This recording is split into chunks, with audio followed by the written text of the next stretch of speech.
Hey, what's going on, everybody? So we got another movie review coming at you tonight, and today we will be reviewing the 2019 version of Charlie's Angel, which comes out at the end of this week, November 15th in all theaters. So, full disclaimer is the 2000 version of Charlie's Angel, I vaguely remember the movie overall, but I do know the gist of the gist and the tone of what the Charlie's Angel franchise tries to represent and so forth. But this movie, I gotta say, what really drew me to it was this really diverse casting, and a casting of just so many different people from all over, from different experiences and so forth, being all put into this movie. And I figured that, and I was entirely right. It really provided for a really fun and silly movie. And I think people will, if you're a big fan of the franchise, or you're just a fan of these type of movies, the movies that just, it has a really just fun entire tone. You don't take it serious. You just go in there and you just let it do its thing. If that's what you go for, then you'll absolutely enjoy this. And I enjoyed it for sure. I got laughs and so forth. And I also think too, if you're a big fan of the franchise too, I think you would get a lot out of this as well. As I can tell, where there was moments for me where maybe I didn't quite recognize certain Easter eggs and so forth, where I hear other parts of the audience say, "Oh my God!" So it makes me feel like maybe for the diehard Charlie's Angels fan, there's a lot of everything in this for you. But talking about casting, let's get into that right now. So the film is by Elizabeth Banks, who she's directed it, she's written, she's starring in it. I mean, her fingerprints are all over it, which is really good, which I will definitely talk about a little bit more in a second. But other than that, you have some other really notable names as well too. Kristen Stewart, which we all know, Naomi Scott, who we all know, the national treasure, Sir Patrick Stewart himself, who's just absolutely amazing in this movie.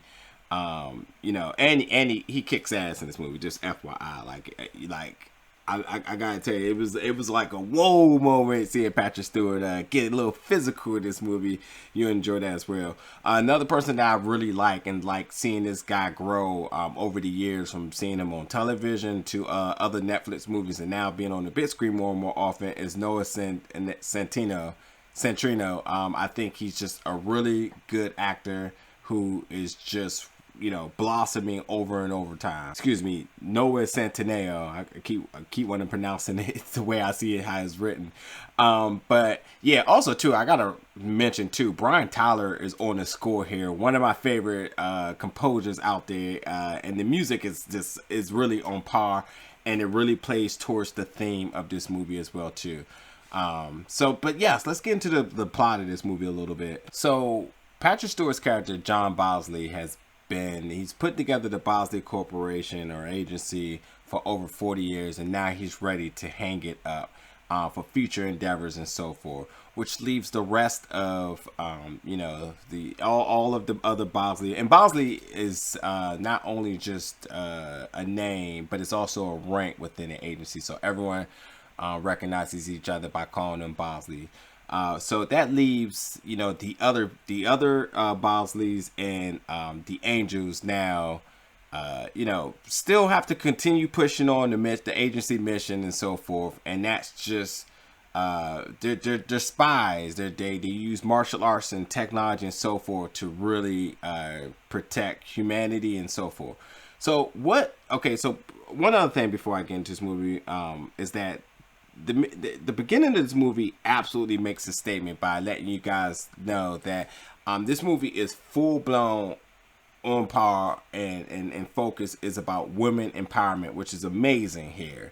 And I love it because I've seen other movies do this, but this movie did it the entire movie. This movie didn't really revert back to the guy has to save me traditional method of things, where the women are at some point becomes a damsel in distress and they have to run back to the guys to get saved. This movie does not do that at all. This movie stays true to woman empowerment and women just kicking ass and being dependent on self and so forth the entire time.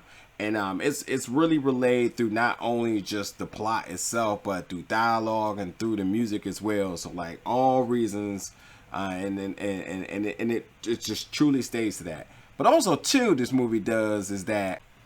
So also too, this movie is that it really exploits a lot of like sexism towards women in this movie too, from guys doing inappropriate things or just comments and so forth that women embark on every single day.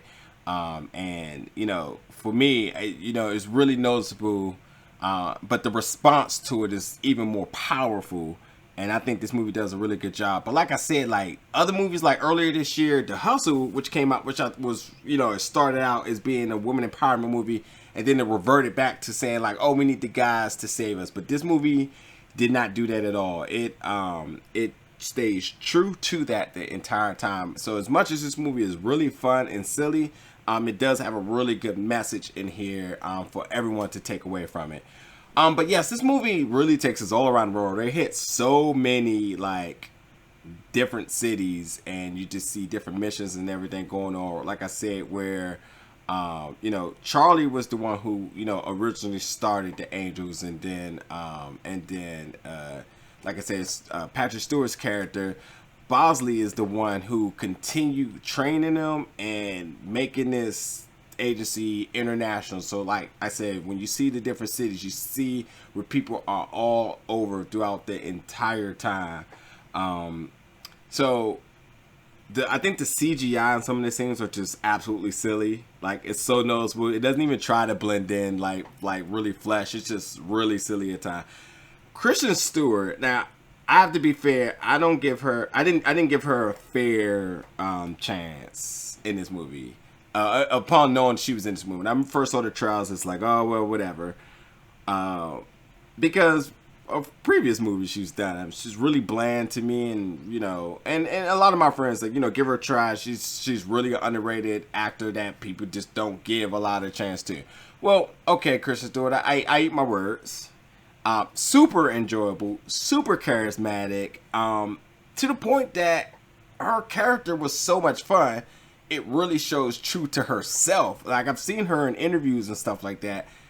She absolutely had a ball in this movie, and everyone else, to be very quite frank, that everyone else who starred in this movie, you can tell just had so much fun in this movie. Like really, really did. This movie also too, it gives me like feels like Fast and the Furious, and there's even like a mention towards Fast and the Furious in this movie, which I don't think which I don't think was like a coincidence at all. But yeah, this movie definitely gives you that Fast and the Furious feel with like, again, Brian Tyler's on the score, so you can imagine like some of the scenes really feeling like the same in them as well.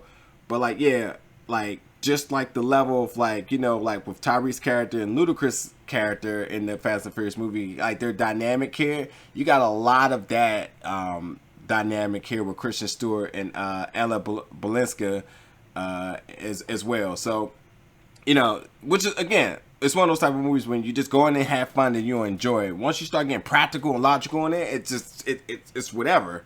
But you keep it at par on what it is, and you'll absolutely enjoy it. And another thing too I want to talk about in this movie is that there's a really funny scene amongst the Angels where they kind of like talk about Birdman and Batman and just being an overall movie buff. And yeah, it's around the third act, and it's really worth every bit of the laugh that I have to mention it.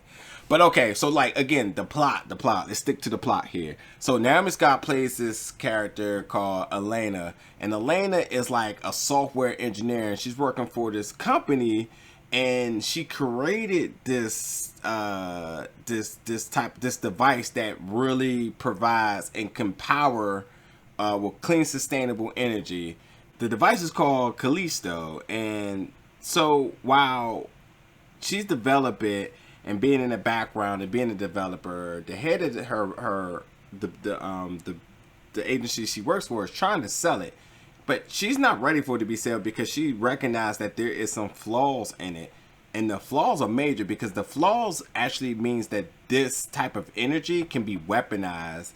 And so things go wrong because where she sees flaws, other people see as gift. When you're talking weaponized, you're talking the black market. Therefore, now there's some shady stuff going on, and they're trying to not only just take it and not only just take this device and not put it on the black market, but also people are willing to buy it so they can attack and kill enemies stealthily. Because what this device does is that it, with being weaponized, you can take the sustainable energy and actually send like a silent like brain aneurysm to people. Like it sends off like a silent like humanized EMP to people where your body just shuts down. It's give you small bursts of energy, then you just shut down. So yeah, so you know, it sends the angels on a adventure to figuring out who's the thief, who's the buyer, and so forth. And it's just a really crazy adventure that they're going, like really crazy, really fun, and really silly, all in one.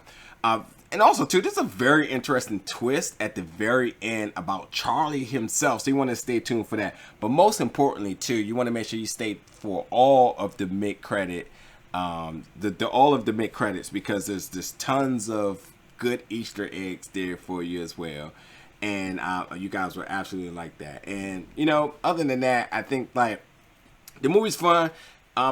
Unless you're a big fan of the franchise, I don't see how this is something you want to run out and go see. But it's not bad. It's like I said, if you know exactly what you're getting into, you're gonna enjoy it. But any other expectations, or even when you try to consider to make this to be serious, it's not it. That's not what you want to do.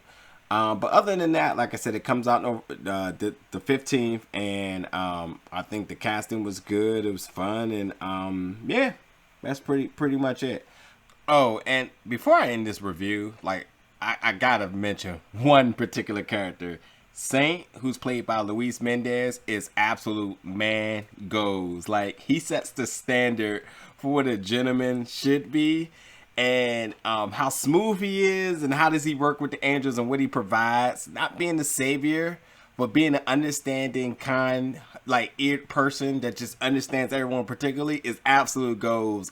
It was so enjoyable. I absolutely had to just make sure I mentioned that before I signed this off. But yes, as always, you know, thank you everybody for listening to this review, and stay tuned because got some other movies coming out this week as well too, and it's really getting to the heat of the year, the end of the year, with a lot of the big like Oscar worthy movies coming out and so forth. So as always, stay tuned, stay subscribed, and I'll catch you for the next one.